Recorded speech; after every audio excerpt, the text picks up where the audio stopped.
ప్రార్థన మన జీవితాల్లో అద్భుత కార్యాలు చేసేది ప్రార్థనే.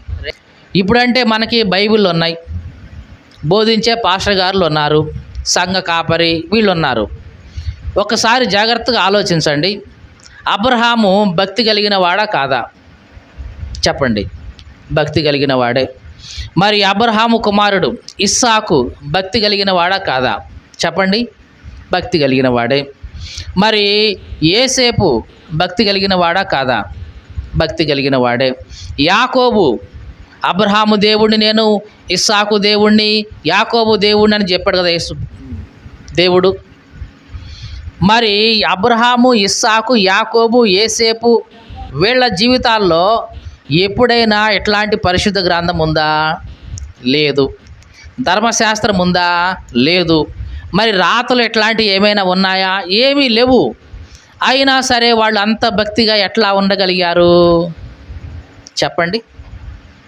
అబ్రహాముకి మనలాగా బైబిల్ లేదు, మనలాగా సంఘాలు లేవు, చెప్పే పాస్టర్ గారు లేడు. అయినా సరే అబ్రహాము అంత భక్తిగా ఎట్లా ఉన్నాడు? ప్రార్థన. ఇస్సాకు ఎవరున్నారు? ఏ సంఘం ఉంది? ఏ పాస్టర్ గారు ఉన్నారు? ఏ బైబిల్ ఉంది? అయినా ఇస్సాకు అంత భక్తిగా ఎట్లా ఉండగలిగాడు యవ్వన కాలంలో సహా అంటే ప్రార్థనా జీవితం. మరి యోసేపు ఐగుప్తులోకి వెళ్ళినప్పుడు అక్కడ ఎవరున్నారు? యోసేపుకి ఇదిగో ఇది మంచి, ఇది చెడు అని చెప్పిన వాళ్ళు ఎవరున్నారు? మందిరాలు ఉన్నాయా? దేవాలయాలు ఉన్నాయా? ఏమైనా బుక్ ఉందా చదువుకోవడానికి? ఏమీ లేదే. అయినా సరే యోసేపు భక్తి కలిగి ఉన్నాడు. ఎట్లా ఉన్నాడు? ప్రార్థనా జీవితం. ఈ పరిశుద్ధ గ్రంథం మన చేతికి రాక మునుపు ఉన్న భక్తులందరూ కూడా కేవలం ప్రార్థన ద్వారానే వాళ్ళ భక్తి జీవితం నిలుపుకున్నారు. ప్రార్థన ద్వారానే పరిశుద్ధంగా జీవించారు. ప్రార్థన ద్వారానే దేవునికి అతి దగ్గరగా జీవించారు. ప్రార్థన ద్వారానే దేవునికి స్నేహితులు అయ్యారా లేదా? దేవుడే చెప్పాడు అబ్రహాం గురించి ఏమని? నేను చేయబోయే కార్యాన్ని నా స్నేహితుడైన అబ్రహాముకు దాస్తానా అన్నాడు. అంటే దేవుడే అబ్రహాముని ఎట్లా ఎంచుతున్నాడు? స్నేహితుడిగా ఎంచుతున్నాడు. అంటే అంత స్నేహం ఉంది అబ్రహాముకి దేవునికి. మరి దేని ద్వారా అంత స్నేహం? కేవలం ప్రార్థన. అబ్రహాముకి ఎంత సంపాదన ఉన్నా, ఎంత ఆస్తి ఉన్నా, ఎంతమంది పనివాళ్ళు ఉన్నా ఇవన్నీ కాసేపు పక్కన పెట్టేసి అబ్రహాము వ్యక్తిగతంగా దేవునితో గడిపేవాడు. ఇది అబ్రహాము యొక్క జీవిత రహస్యం. కాబట్టి ఈ అంత్య దినాల్లో మనం కూడా దీన్ని పాటించుకోవాలి, కలిగి ఉండాలి. వ్యక్తిగతంగా ఇదిగో ఈ సమయం నేను దేవునితో గడిపే సమయం, ఈ సమయంలో నన్ను ఎవరికి కదిలించొద్దు. సిటీ స్టడ్ అనే భక్తుడు ఉండేవాడు. ఏం పేరు ఆయన? City stud. ఆయన ప్రతిరోజు సాయంకాలం 8 గంటలకి, ఎన్ని గంటలకి? సాయంకాలం 8 గంటల నుంచి 9 గంటలు 10 గంటల వరకు దేవునితో వ్యక్తిగతంగా గడిపేవాడు. అది ఆయన సమయం. ఎవరితోనైనా సరే ఇట్లాగ వ్యక్తిగతంగా వెళ్ళి ప్రార్థన చేసి వాళ్ళతో మాట్లాడుతూ ఉంటాడు కదా. అలా మాట్లాడుతున్నప్పుడు టైం చూసుకునేవాడు. టైము 7:45 అట్లా అవుతుంది అనగానే అక్కడ ఉన్న వాళ్ళతో చెప్పేవాడు, ఏవండి నాకు ఒక ముఖ్యమైన వ్యక్తితో అపాయింట్మెంట్ ఉంది 8 గంటలకి. ఎవరితో? ఒక ముఖ్యమైన వ్యక్తితో, ఒక ఇంపార్టెంట్ పర్సన్తో నాకు అపాయింట్మెంట్ ఉంది 8 o'clockకి. కాబట్టి మనం ఏమైనా ఉంటే మళ్ళీ రేపు మాట్లాడుకుందాం, సరేనా అని క్లోజ్ చేసి వెళ్ళి ప్రార్థనలో ఉండేవాడు. ఎప్పుడైనా మనం ఎట్లా అనుకున్నామా? ఇదిగో దేవునితో నాకున్న ఇది ఇంపార్టెంట్ వ్యక్తిగతమైన మీటింగ్ ఇదని, నాకు దేవుడిచ్చిన అపాయింట్మెంట్ ఇది ఈ టైము అని ఎప్పుడైనా అనుకున్నామా? అనుకోవాలి.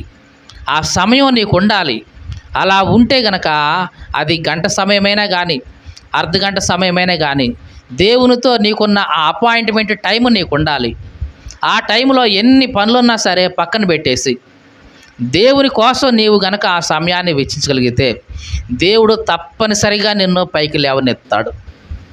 అన్ని విషయాల్లో, ఈ విషయంలో అని చెప్పను, అన్ని విషయాల్లో దేవుడు నిన్ను పైకి లేవనెత్తాడు.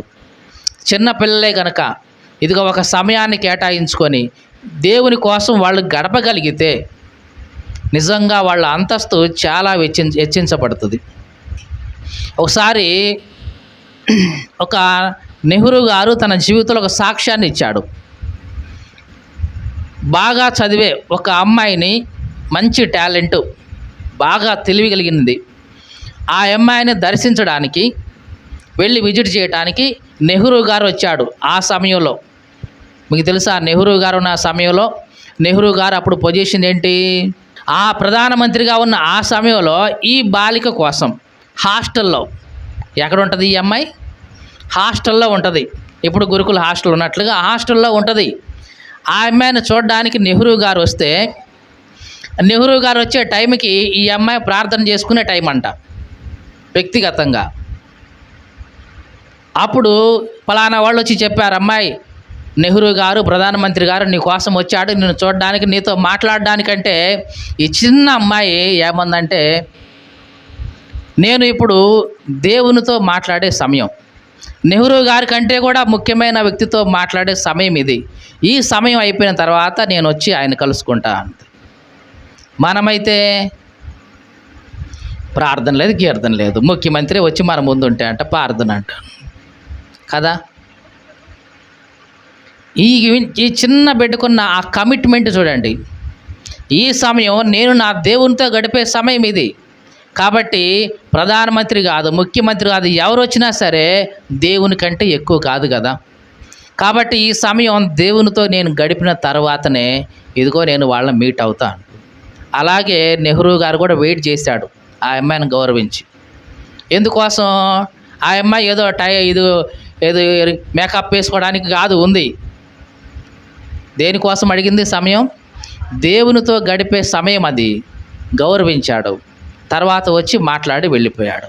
నిజంగా మన జీవితాల్లో దేవునికంటూ ఒక సమయం కేటాయించి ఆ సమయాన్ని మనం గౌరవించి, ఇది దేవుడు నాకు ఇచ్చిన అపాయింట్మెంటు అని దాన్ని మనకు గౌరవిస్తే కనుక, ఆ సమయాన్ని జాగ్రత్తగా పాటిస్తే కనుక మన జీవితంలో అద్భుతాలు కోకొల్లలుగా జరుగుతాయి.